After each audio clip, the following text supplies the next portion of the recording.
Assalamualaikum warahmatullahi wabarakatuh. Perkenalkan, nama saya Revita Alfia Putri, NPM 214111165, asal Prodi S1 Manajemen. Di sini saya akan menjelaskan tentang mengelola sumber daya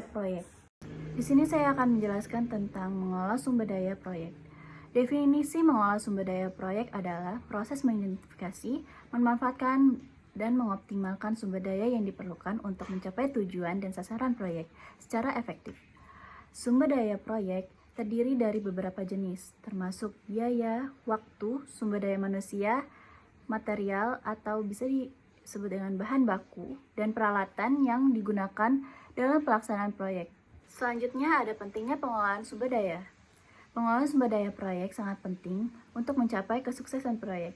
Dengan mengelola sumber daya secara efektif, proyek dapat berjalan secara efisien dan mencapai tujuan yang telah ditetapkan.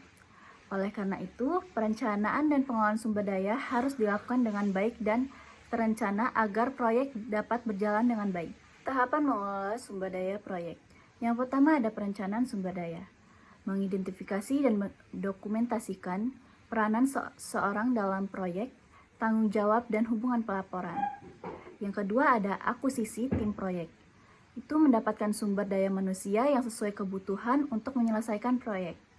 Yang ketiga ada mengelola tim proyek, meningkatkan kompetensi dan interaksi anggota tim proyek serta memantau kinerja tim proyek dengan memberikan masukan atau motivasi.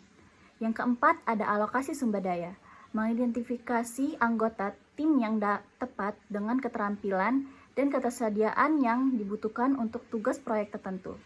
Yang kelima ada pemantauan kemajuan, memantau pemanfaatan sumber daya dan kemajuan proyek secara real time untuk membuat keputusan yang berdasarkan informasi. Dan dilanjutkan dengan perencanaan sumber daya proyek.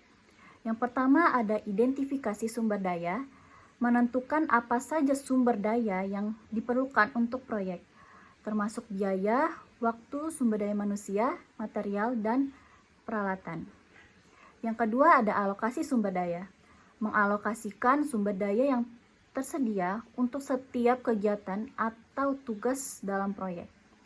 Yang ketiga ada penggunaan sumber daya, mengawasi penggunaan sumber daya agar digunakan secara efisien dan efektif. Sekian yang dapat saya jelaskan. Terima kasih sudah menonton. Wassalamualaikum warahmatullahi wabarakatuh.